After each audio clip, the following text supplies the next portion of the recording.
میرے اس افسانے کا عنوان ہے احساس سے آری شہر۔ مردہ لوگوں سے بھرا ہوا شہر،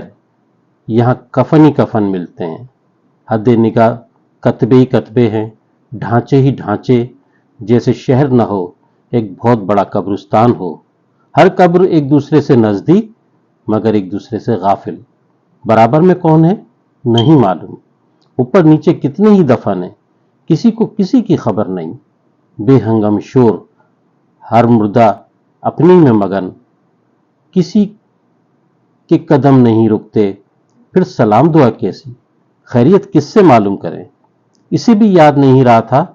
کہ سامنے کوئی آیا تھا جو اس کا اپنا تھا، بہت پرانا، ساتھ پڑا کھیلا، بڑے میدان میں کبھی کرکٹ، کبھی ہاکی، اور کبھی کبھی رات گئے تک میدان کے کنارے بنے ہوئے مختصر سے گھاس کے کتے پر بیٹھ کر بحث و مباحثہ،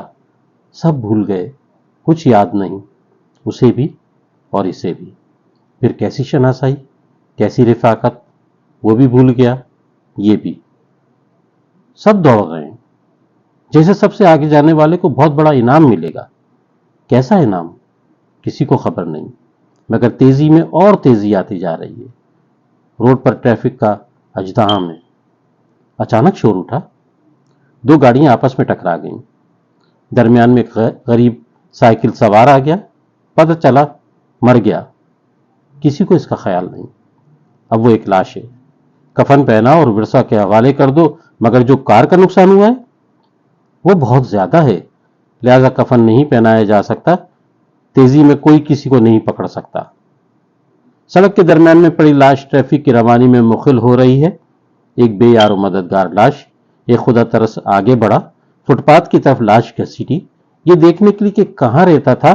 ایک پرچہ کسی ڈاکٹر کا لکھا ہوا، کچھ پیسے بھی تھے، خدا ترس نے چاروں طرف ہجوم کو دیکھا، چور نگاہوں سے جائزہ لیا، پیسے مٹھی میں دبا لیے، لوگوں کو صرف پرچے کا علم ہوا، پیسے غائب ہو گئے، پولیس آ گئی اور انتظام ہو گیا، ہجوم چھٹ گیا، سب اپنے اپنے کاموں میں مگن، بھول گئے کہ ہمارے درمیان کسی کی لاش پڑی تھی جس کی جیب میں ایک دواؤں کا پرچہ تھا، مگر وہ دوائیں کس کے لیے لینے جا رہا تھا؟ خود تو بیمار نہیں لگتا تھا، شاید روایتی فلموں کی طرح ماں بیمار ہوگی، نہیں بہن ہوگی، کیا پتا باپ بیمار پڑا ہو، ہاں یہ بھی تو ہو سکتا ہے کہ بیوی بیمار ہو، اور شاید اب بیوہ بھی، جوان ہے، شادی شدہ لگتا ہے، بچے ہوں گے،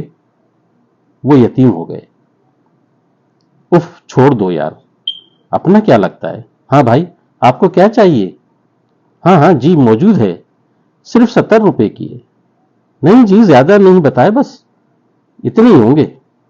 آپ کی مرضی ہے، مجھے تو کچھ نہیں بچ رہا ہے پھر بھی آپ کو دے رہا ہوں، شکریہ، اے لڑکے اسے لفافے میں بند کر کے صاحب کو دے دو، ہاں اور ذرا ایئر کنڈیشن کی رفتار بھی تیز کر دو، بہت گرمی لگ رہی ہے، لاش اب بھی پڑی ہے، دور سے ایک سائیکل سوار ہاکر اخبار بیچتا آ رہا تھا، زور زور سے آواز دیتا جا رہا ہے، آج کی اہم خبر، شہر کے سب سے بڑے سیٹ نے خود کو گولی مار کر خودکشی کر لی، لوگ دھڑ دھڑ اخبار خرید رہے ہیں، ایک دوسرے سے سوال کر رہے ہیں، کیوں گولی ماری، اسے کیا چیز کی کمی تھی، اسے کیا مجبوری تھی، میرے خیال میں اس بار گھاٹا ہو گیا ہوگا، نہیں دوسری بیوی نے طلاق لے لی تھی، یہ بات بھی نہیں، بلکہ ایک لڑکی نے عدالت میں دعویٰ کر دیا تھا کہ سیٹ اس کے ہونے والے بچے کا باپ ہے، حیرت ہے، اس قدر دولت اور یہ کرتوت، توبہ ہے، بیٹی کے برابر تھی بلکہ اور چھوٹی، عزت چلی گئی، اب خودکشی نہ کرے تو کیا کرے، لو ایک اور خبر ہے،